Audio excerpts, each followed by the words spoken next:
on those defensive systems, those Patriot interceptors that could help Ukraine defend its skies, he said the system could also be used for offensive weapons. And that discussion was underway at the Pentagon about how to make that happen. And so you can kind of see all of this coalescing as the president tries to rush some kind of assistance to Ukraine. Kevin Liptak live for us from the White House. Thank you. Boris? Let's get some perspective now with CNN's Nick Payton-Walsh, who's live for us in London. Nick, sending these long-range missiles would be an escalation. Yeah, and it would go further than the Biden administration, who were very black and white about how they viewed the Ukraine conflict, and very black and white about how diplomacy wasn't really an option until Russia accepted it wasn't going to get all that it wanted out of it. And so I guess it would have been startling, frankly, if the Trump administration went from seeking diplomacy and being critical of Ukraine to giving Ukraine a long-range missile option to hit the key cities of Moscow and St. Petersburg. And also to add to that as well, that this is a capability that Ukraine has fashioned already by itself, with longer-range deep strike drones that cause turbulence at multiple Russian airports, causing flights to be cancelled. And remember too, they didn't even need long-range drones to launch Operation Spiderweb, which involved housing containers launching short-range drones near key Russian airfields. So Ukraine's proven its capability to strike deep inside of Russia. Of course, both the psychological impact of US weapons being given to them that had the range to hit targets deeper inside Russia would have been significant, because it would have shown where the White House stood on all of this, but also to the military impact, being able to use that kind of precision would have been quite substantial as well. So frankly, it was a bit of a long shot of a jump to go from where they are now to where they could be later, but perhaps Donald Trump has got the message out that he wanted to by potentially floating this concept for a number of hours and then batting it down again. The Kremlin aware that potentially Trump is thinking about doing more maybe than Joe Biden indeed was. But at this point, I think Ukraine's more urgent needs are their own air defense, the ability to hold back any sort of front-line offensive that Russia appears to be willing to mount in the days or weeks ahead. And that's what the Patriot interceptors and batteries that, according to Germany's officials, may be getting final permission to be dispatched possibly in the months ahead, that perhaps are more urgent supplies that could be got to Ukraine faster. That will defend their skies. But I think it's important still to put this in the wider context of how much we've heard in the last week about Trump's souring of his mood, his change in opinion towards Putin, the notion of a big announcement, and then what we heard on Monday, frankly, which was smaller on the scale of actual immediate practical moves. It marked a definite change in Trump going from "I don't want to arm Ukraine" to "let's let the Europeans arm Ukraine with our very good American weapons."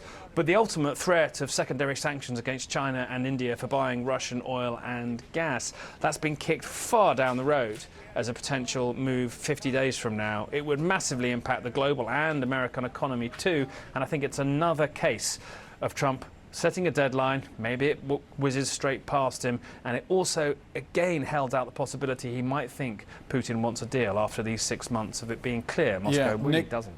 Nick Payton-Walsh, thank you so much for the reporting. Let's listen to President Trump on the South Lawn moments ago. As anticipated, very low inflation. So what you should do is lower the rate. The Fed should lower the rate immediately. We had a big win with the Supreme Court on the Department of Education. We want, as you know, we want to bring education back to the states, take the federal government out of it. A little tiny bit of supervision, but very little, almost nothing, like to make sure they speak English. That's about all we need. But what would you tell a student who might be in a struggling, failing school right now? What would you tell that? Well, we have school choice, and we're getting school choice approved all over the country. We just got it done in Texas, and school choice is the answer. Yes. Yes, President, given Russia 50 days, what happens now? Do you talk to Vladimir Putin? Well, at the end of 50 days, if we don't have a deal, it's going to be too bad. Well, what happens should Zelensky get more aggressive? Yeah, the tariffs are going to go on, and other sanctions go on. Should Zelensky target Moscow? Should Zelensky target Moscow, sir? Should Zelensky target Moscow or deeper into Russia? No, he shouldn't target Moscow. Is that why you gave him more weapons, though?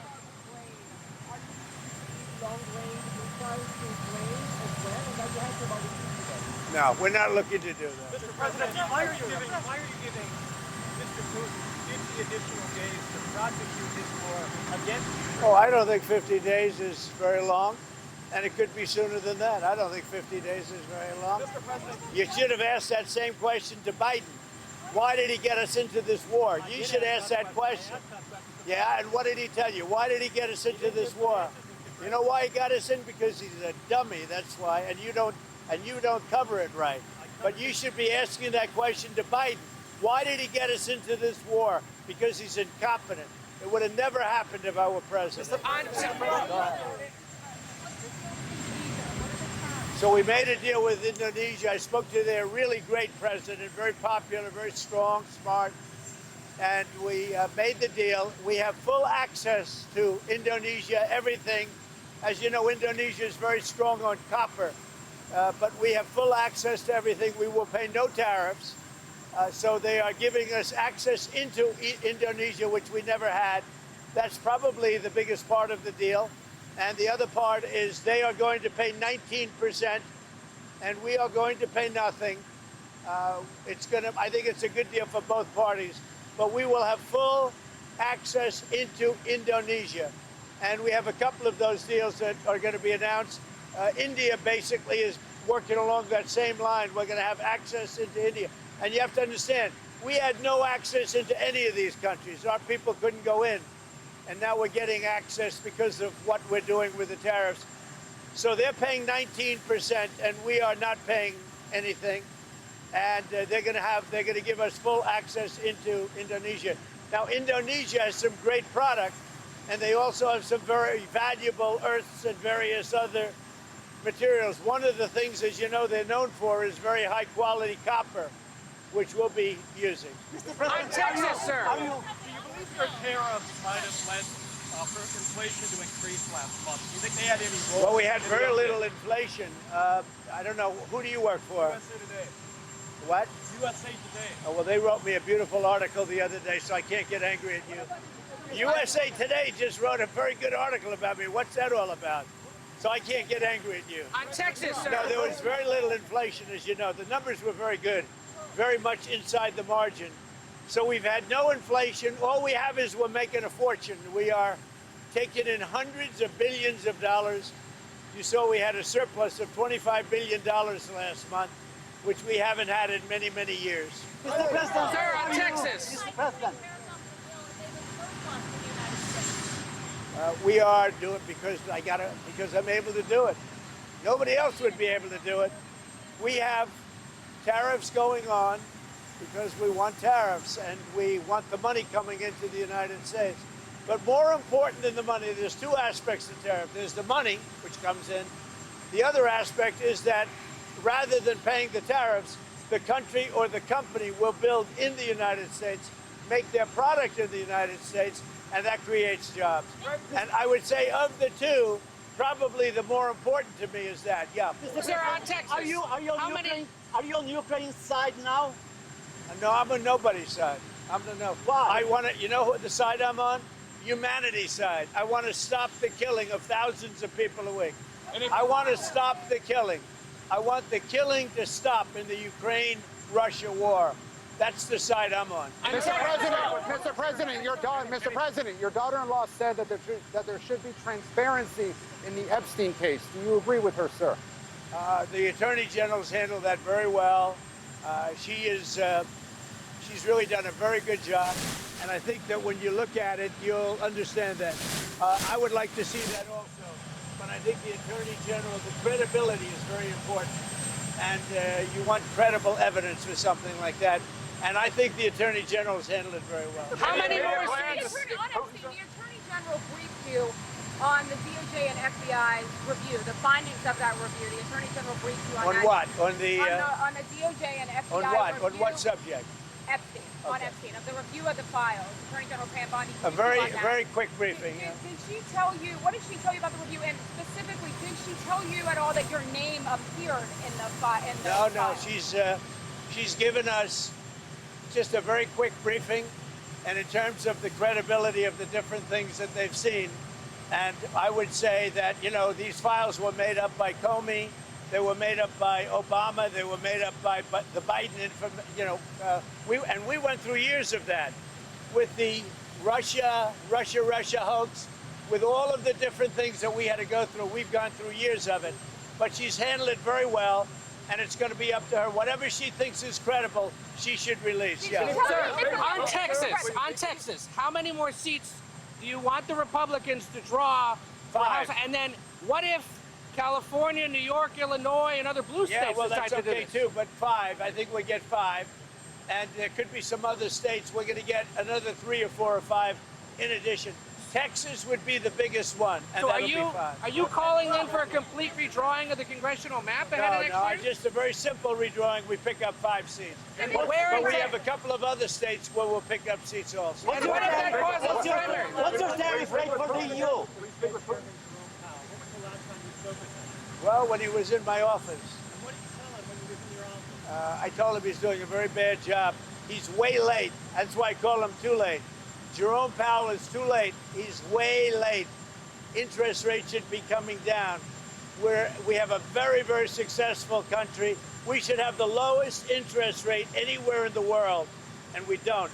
Jerome Powell has done a terrible job, and frankly, I don't think he could do a worse job. He's called everything wrong. So they had a report come out the other day, 71 different economists, and me. You know who was right? Me. Mr. President. Did you know that? I was right. I did, Mr.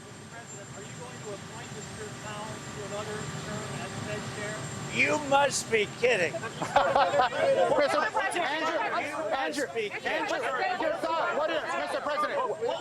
President, what are your thoughts on Andrew Funny Cuomo? one coming.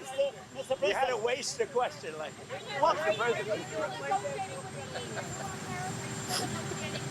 No, we are talking to the EU, and we're making progress. But look, you know, we already have a deal with the EU. It's called the letter that was sent out. I think it was 30%. That's the EU. But we, at the same time, we are talking. Andrew Cuomo. Go ahead. Well, Mr. President, your reaction to Andrew Cuomo staying in the New York City mayor's race. Andrew Cuomo staying in the New York City mayor's race. I think Your he reaction? should stay. I think he has a shot. Would you prefer him over? Well, I don't want to say. You know, I'm a Republican. He's a Democrat or an independent. No, I think Andrew would have a good shot of winning. He's got to run a tough campaign. He's, you know, he's running against the communists. I would think that he would have a good shot of winning. Tell us about your trip to Scotland, sir. What are you going to do on your trip to Scotland? We're going to be meeting with the British Prime Minister, very respected, and we are going to have a meeting with him probably in Aberdeen, and we're going to do a lot of different things, and we're going to also refine the trade deal that we've made. So we'll be meeting mostly with the, at probably one of my properties, or maybe not, depending on what happens, but we'll be in Aberdeen in Scotland, meeting with the Prime Minister. Mr. President, what's your preferred? Mr. President, give a message for the EU if they retaliate for the tariffs. Well, I don't know how they can retaliate. You know, they've made a lot of money. They've treated us very badly, but now they're treating us very nicely. And I think we'll end up, I think everybody's going to be happy with the EU. What's your preferred target? Given that the President. Is there any plans to meet with Pope Leo in the near future, sir? Not a plan. I would do it. I have a lot of respect. I really like his brother. His brother is a major, serious Trumper. You know that. He's MAGA all the way. I like the Pope's brother, and I think I'd like the Pope. But the Pope's brother lives in Florida. I met him, and he is MAGA. He's got MAGA signs all over the house. He likes Trump, and I like him. Mr. President, what's the latest on Iran? How about you? Iran. Do you plan to meet President Putin to sit down to discuss Ukraine in depth? Well, we're going to see what happens with President Putin. So far, I've been very disappointed with President Putin. I've solved a lot of wars in the last 3 months, but I haven't gotten this one yet. This is a Biden war. It's not a Trump war. I'm here to try and get us out of that mess. Mr. President.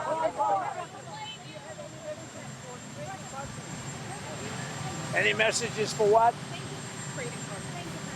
Yeah, go ahead. Do I have a what?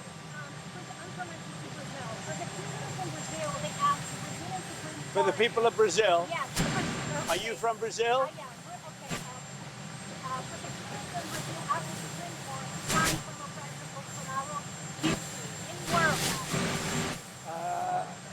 He's going to trial now, right? Yeah. When is that trial starting? When is the trial for Bolsonaro starting? When is it? How is it going? Now they are asking him to find him guilty. But they haven't found him guilty, have they? But what do you think? But have they found him guilty? No. Look, here's the thing. President Bolsonaro is a good man. I've gotten to know a lot of prime ministers and presidents and kings and queens. And I know him, and I'm pretty good at this. President Bolsonaro is not a dishonest man. He loves the people of Brazil. He fought hard for the people of Brazil. He negotiated trade deals against me for the people of Brazil, and he was very tough. And he was tough because he wanted to do a good deal for his country. He was not a dishonest man. And I believe it's a witch hunt, and it shouldn't be happening. It's not that I know him that, look, he's not like a friend of mine. He's somebody that I know, and I know him as a representative of millions of people, Brazilians. They're great people, and he loves the country, and he fought hard for those people, and they want to put him in jail. And I think that's a witch hunt, and I think it's very unfortunate. And nobody's happy with what Brazil is doing, because Bolsonaro was a respected president. Very respected. Mr. President. We want Adam Schiff brought to justice. I would love to see him brought to justice. I'll tell you what, I think Adam Schiff is one of the lowest of the low. I would love to see him brought to justice. He's a dishonest, crooked guy. I don't know about the individual charge, if that even happens. But Adam Schiff is a serious lowlife. And tomorrow morning here in Washington, AOC. Yeah, Adam Schiff. Adams or Adam Schiff? For breakfast. Adam Schiff, I believe. I'd love to be. I'd really love to go. I mean, I look forward to meeting them both. I know them both very well through what I read and through what I see. Look, he's a communist. I don't think our country is ready for a communist, but we're going to see. And I don't think that race is over yet either. You do have a couple of people running against, and it'll be an interesting thing. Things are coming out about him which aren't good. And, you know, AOC, look, I think she's very nice, but she's very low IQ. And we really don't need low IQ. Between her and Crockett, we're going to give them both an IQ test to see who comes out best. Now, I took my test. I took a real test at Walter Reed Medical Center, and I aced it. I got every one of all those questions right. Now it's time for them to take a test. Anyway, have a good time. I like Dan Bongino, yeah. Mr. President, do you think Putin respects you and takes your All right, as the president is there on the South Lawn taking a number of questions from reporters, just to note he misrepresented what is happening with inflation. He obviously wants interest rates lowered, and he said there's very low inflation. It actually accelerated in June because of tariffs, and that's according to numbers from the Trump administration. We actually have a finance expert standing by to take us through some of that. He was also asked if President Zelensky of Ukraine should target Moscow, and he said no, which was certainly noteworthy. Yeah, he said he was disappointed in Vladimir Putin amid their ongoing discussions, but that he still wants to see what happens. It's important to point out that on the campaign trail, Donald Trump said that he would resolve this conflict in Ukraine within 48 hours. I think at one point he said on day one. Nevertheless, it still lingers. I think he also made some interesting remarks related to the ongoing Jeffrey Epstein files saga, this discord between members of his MAGA base and his administration, including the Attorney General Pam Bondi, the Deputy Director of the FBI, Dan Bongino. There at the end, the president saying that he likes Dan Bongino. Apparently, the president is pleased with how Attorney General Pam Bondi handled this, saying that he would like to see transparency, but the credibility of the files, assuming that he's talking about what he was briefed on by the Attorney General and others, that credibility is in question, saying that they were made up, saying that James Comey is someone who made that up. It's important to point out that James Comey was fired by Donald Trump as FBI director back in May, I believe, of 2017. Jeffrey Epstein wasn't arrested or tried for the crimes that he apparently or allegedly committed until 2019. So the files weren't gathered until years after James Comey was out of the FBI. A lot to process there from the president, but least that's how he sees the situation. Yeah, let's go to Rick Newman, senior columnist at Yahoo Finance, to take us through the money piece of this. Rick, just take us through what these numbers from the government are showing us today about what's happening with the economy, with this jump in inflation, this jump that we're seeing, and how what the president is saying about it. Sure. President Trump just there, he said inflation is very low. Well, inflation is 2.7%. That's not crisis levels, but it went from 2.4% the month before, now up to 2.7%. And I think what's most worrying about this is exactly the sort of effect economists have been watching for from the tariffs that Trump has put on nearly $3 trillion worth of imports. And more than that, we saw unusual increases in a few product categories, such as sporting goods and toys and appliances that are dominated by imports. So that tells you that the tax on imports that Trump has put on all these products is starting to filter through to the economy. And if that continues, then it becomes more worrisome. That's where we could get inflation going over 3%, maybe as high as 4%. It's not going to be as bad as it was in 2022 when inflation hit 9%.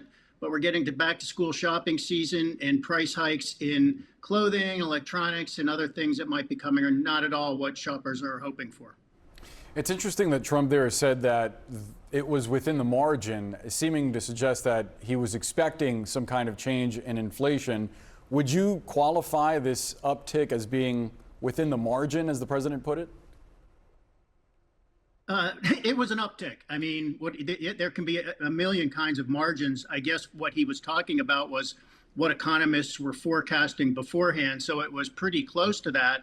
But if that's the metric, I mean, again, economists generally are saying we're going to get an inflation rate of 3.5% to 4% by the end of 2025. So I guess if we get that, Trump could, by the same logic, say, well, we're within the margin because that's what economists were forecasting, but that still means higher prices for consumers. So I don't think that's going to make anybody feel any better that you're within the margin of a forecast expectation.